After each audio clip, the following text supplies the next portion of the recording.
देखिए दोस्तों, इस प्रश्न को हम लोग सॉल्व करते हैं। ए बी सी अलग अलग कार्य को अगर 10, 20, 40 दिनों में कर सकते हैं, यदि हर तीसरे दिन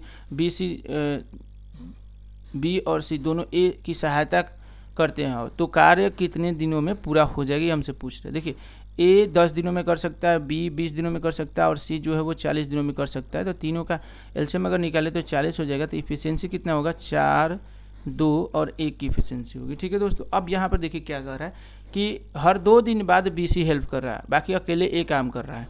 ठीक है, तो ए अगर पहला 2 दिन काम किया तो 8 काम हो गया, प्लस का फिर तीनों मिलकर काम किया, मतलब तीसरे दिन तो 7 काम हुआ, फिर 8 काम होगा, फिर 2 दिन ए करेगा केवल, फिर 7 होगा, फिर क्या करेगा और फिर 15 दूना 30, फिर 8 करेगा और फिर अब यहाँ पर तीनों को मिल के काम करना है। लेकिन काम तो अब 2 ही बचा क्योंकि कुल 40 काम करना है, 38 काम हो चुका है।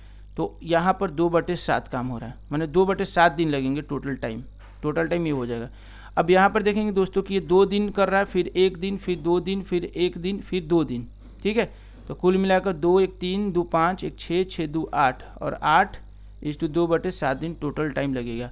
तो ऐसे करके बनाना है, सीधे बनेगा, कोई दिक्कत नहीं है, टाइम नहीं लगेगा, ऐसे ही बनाना है। ठीक है, और इसका कोई सिस्टम नहीं है कि डायरेक्ट इसको आप कैलकुलेट कर लो। ये सिस्टम ही सही है, बेस्ट ऑप्शन है, कोई दिक्कत नहीं है। ऑप्शन नंबर ए करेक्ट होगा, 8:2/7, क्योंकि वहाँ पर आपको कॉमन सेंस नहीं लगेगा कि आप और क्या कॉमन सेंस लगेगा, क्या दिमाग लगेगा, नहीं लगेगा। उतना दिमाग लगाने की जरूरत ही नहीं है। जो बेसिक्स चीज़ें हैं, बेसिक्स जो भी चीज़ आप जानते हो उसका इस्तेमाल कीजिए, उससे कम टाइम लगेगा। ठीक है दोस्तों, मेरा एक सजेशन रहेगा कि आप ये सोचने में समय वक्त न बिताए कि अब इसको और शॉर्ट कैसे जल्दी बना ले, मतलब शॉर्ट मेथड सोचने के चक्कर में वो टाइम निकल जाएगा जितना टाइम में आपको बनाना था। तो आप सोचिए भी ना, जो आप जानते हो वही अगर इस्तेमाल भी कर दीजिएगा तब भी आपका उसी टाइम के अंदर में बन जाएगा। तो ये बातें सोचना गलत होगा। ठीक है दोस्तों, तो इसका आंसर फाइनल यही होगा। ठीक है।